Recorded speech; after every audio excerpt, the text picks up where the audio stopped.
are you all? Thank you for watching. Before I start, I'm going to go live again tomorrow, 5 p.m. Pacific, 8 p.m. Eastern Time. And I will also put a little announcement in the little comment section of my page. And I'll see if I can get a premiere set up so that you guys can see that. But I've had a lot of fun on them, and I want to do more of them. So I will be doing that tomorrow, and then I'll announce it other places as well. And we'll figure out the topics tomorrow, because I'm sure some things will pop up that we can talk about. But all right, it happened. Joe Biden was inaugurated. He is the 46th president of the United States. Donald Trump gave his military farewell this morning. He and Melania flew down to Mar-a-Lago. And that's that. There was an inauguration ceremony. There was a lot of military there. Lady Gaga performed and sort of resembled people from the Hunger Games. I'm not too into that, but the whole thing was just a little creepy to me. I don't know what it was about it. Maybe because no one was there and, you know, military. And I used to be a huge fan of Lady Gaga. And it's interesting because I've talked about her a few times on this channel, and maybe that's why, because I did used to be a fan.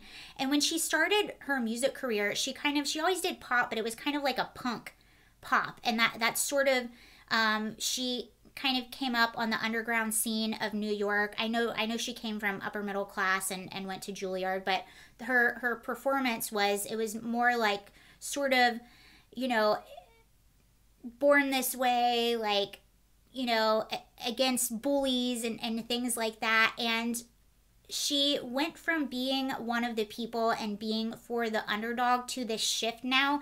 And it seems as though she's become somebody who just wants more and more power. And I just find it odd. And the things that she was for, knowing her early career, knowing what she built her platform on, and to be a supporter of Joe Biden, it just makes me kind of, you know, when someone makes themselves so clear you can see right through them. That's how I feel at the moment. And note to any young women watching this, don't get fillers too young. I see this a lot in Hollywood, and I've seen it so many times where women in their 20s start getting fillers, and what ends up happening is it actually has the reverse effect, and they end up making themselves look older, or they end up making themselves just look like someone who has a lot of fillers. So do not do that. Wait until you're way older if you want to do a little nip and tuck so that it's not so obvious, and let yourself age naturally a little bit. Don't get crazy.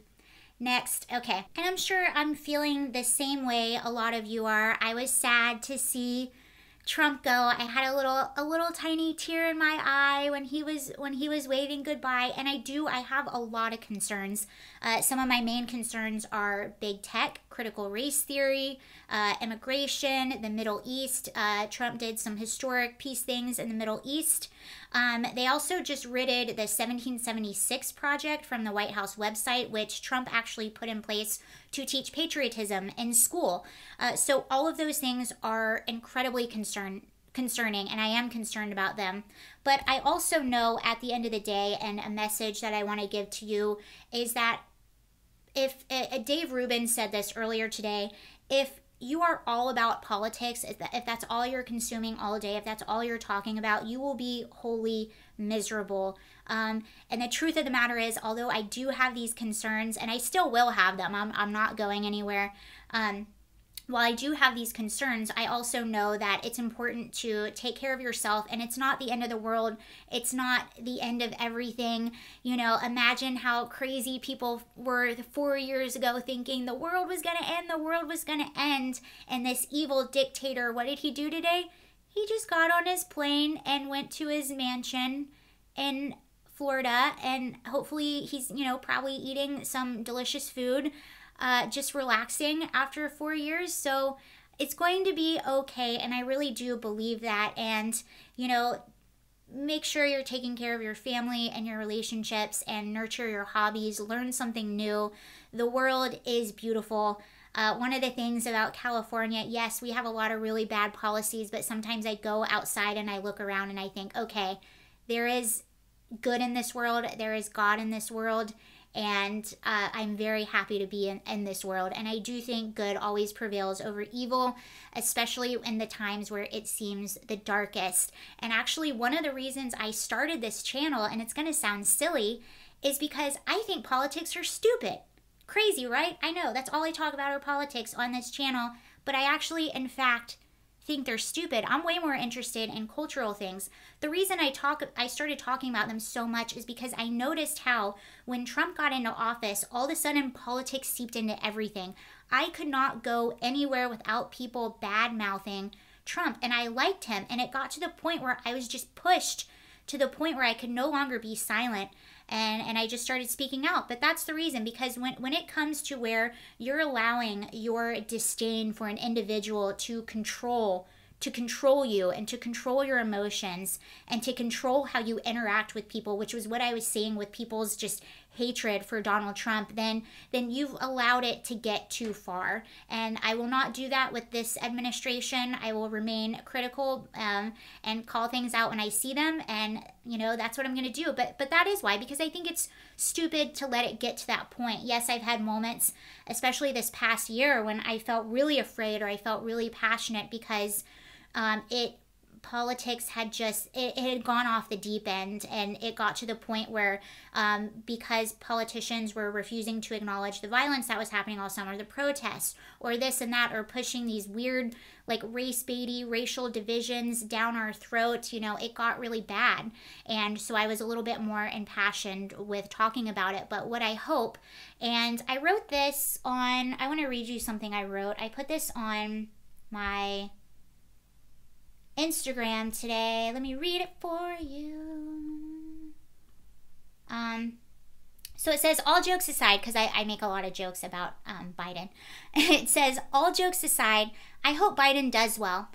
I'm proud that I did not vote for him, and I never will vote for him. This entire thing is incredibly creepy. I do not agree with his picks, with a lot of his picks. I do not agree with his proposed policies. But that is one of the greatest things about this country, freedom of speech and being able to openly criticize our government. You can't do that everywhere. Politics are like sports for me, and I love debate, criticism, passion, and then I love shaking hands at the end. I hope we can all get back to that. I hope Biden does well, because that is what is best for our country and everyone in it. And I believe that. That doesn't mean I agree with him and his policies, and that doesn't mean I'm going to stop fighting and speaking out and looking into other things, but I do hope he does well, and I hope I'm wrong on a lot of things. I hope he doesn't reverse everything that Trump did, even though I feel like that is probably what he's going to be doing. But I do, and that's the great thing about this country, is that we can be critical about our government, and we can do that. And that being said, I know what a lot of you are going to say, so let's talk about big tech for a second and some of the censorship that is going on. Just this morning, I noticed another Twitter purge. I noticed a purge in my followers. I noticed a purge in some of the commentators that I follow. So that is a thing, and sometimes I might have to be a little bit more careful about what I'm saying, and that's not me backing down or being a sissy. That's me being smart and wanting to get my message across. So you might see some of that, but I'm still the same. I am building platforms on other areas, and I'll tell you about that when I'm finished. One of them I really like is Dave Rubin's Locals. I know I put a few videos up on Rumble. I'm still figuring that out. It's not as user-friendly as I'm used to on, I'm so used to YouTube, and it's just quick and I know how to do it. But I will be telling you that in the future, but I'm not going anywhere, and I'm still incredibly thankful for all of you. But speaking of that, I wanted to talk about CNN, because there's this video going around. I'm going to play you just a little tiny bit of it, and then let's talk about it. And second, we have to turn down the capability of these conservative influencers to reach these huge audiences. There are people on YouTube, for example, that have a larger audience than daytime CNN. Okay, I'm sure you've seen that before, and before I get started on that, I wanted to show you this tweet by Scott Adams. He actually tweeted this out a few days ago. A few days ago. And it says, Trump implements a policy that has obvious national security benefits. CNN reports it as white supremacism, not national defense. The country becomes divided. CNN blames Trump for dividing the country. The public accepts this uncritically because it was on the news. So CNN, basically in that clip, they were saying that YouTubers are getting more daytime views than CNN, the mainstream media. Whose fault do you think that is, CNN? You did this to yourself. You decided to be so biased and so dishonest, and you're reporting that you repelled people away from your website, or a website. You repelled people away from your network. Just look at some of the clips that CNN will put up on YouTube and look at the dislike to like ratio. Look at the comments. People know what you're doing. It's like, have you ever had that like girlfriend who just keeps getting in bad relationships and she just blames it on the men? She's like, I hate men. Men are evil. I'm sure I was one of those girls at several points in my life. And what do you always say? Maybe after several bad relationships, you should look inward and reflect, because CNN, nobody is going to love you unless you love yourself first, unless you start being honest and do some actual journalisming or credible work. People are not going to watch you. And the funny thing is, they're so unaware, they're so authoritarian, that instead of looking inward, instead of being like, wow, I wonder why my ratings are plummeting, they just want to stamp out alternative points of view, which is very dangerous. And do I think this is going to continue over the next few weeks, few months, maybe a year? I'm sure we're going to see more of it. But at the end of the day, I know this might not be the popular point of view. At the end of the day, I do have hope, because most people want freedom. Most people want to be free, and they want people that hold different opinions of them. They want them to have the freedom of giving their opinion, because it could turn. And I think that most people know that. And what my hope is, now that Orange Man Bad is out of office, the TDS, the derangement syndrome that people are so blinded by, once that has kind of gone, they're going to start realizing the truth behind a lot of these policies. And I know that a lot of you might not agree with that, but I already see it happening in California. California, we are the future of progressive America. And I'll give you an example. George Gascon is our newly elected DA. He was elected on November 3rd. His first day, and he's super progressive. He was backed by Soros. He was backed by John Legend. I think Soros pumped like $2.4 million. I don't know how much John Legend pumped in or how much he donated, but he's an open endorser of Gascon. Gascon's first day in office, he sent a huge list of super progressive directives, and he did it under the guise of criminal justice reform, under the guise that, you know, people from minority communities suffer more from being incarcerated than anyone else. Well, what people are starting to realize since he's been in office and since he's been enacting these policies, people are starting to realize, and I've had these conversations with people, I see these conversations online, they're starting to realize, whoa, this isn't good for anyone. This is actually not helping the community you said it was going to help. This is actually hurting them more than what you said, because now the people that seem to be the forgotten ones are the victims, and those are our most vulnerable, and the ones that deserve the most protection out of anyone are our victims or our poor or whoever it is. So people are starting to realize, and they're starting to realize, oh, they had this much money pumped into their campaign.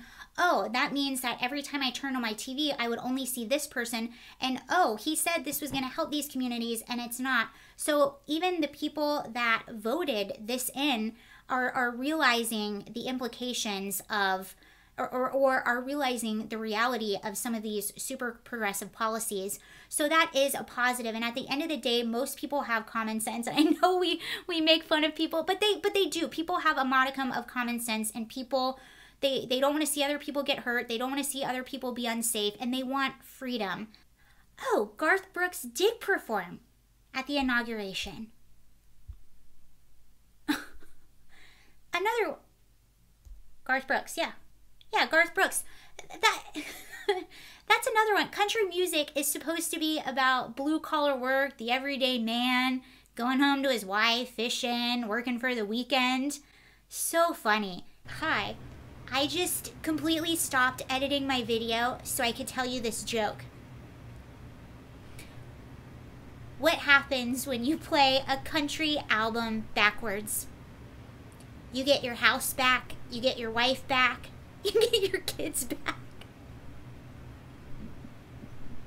You're welcome. Him and Lady Gaga. J-Lo I could kind of see, but him and Lady Gaga. It's like, yay!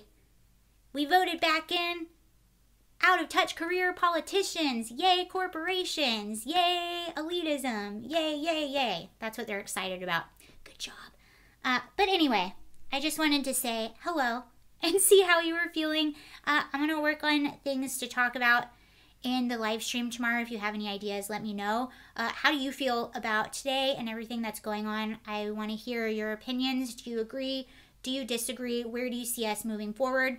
And where I see us moving forward very quickly as of right now, it's hard to tell right now because I feel like everything is just settling right now, and it's time for us to take care of ourselves and get ready for 2022 because that's coming up very soon. And I am hoping we see some awesome new people come up that will be primarying some of these politicians. So I'm gonna go. I'm gonna figure out things to talk about for tomorrow that I would like to talk about for the live stream. I'll be on for about an hour. I want it to be really fun. I think we need that. Maybe I'll break out the foot tambourine. I don't know. But I'll see you later. Thank you very much for watching. I hope I see you tomorrow, and bye.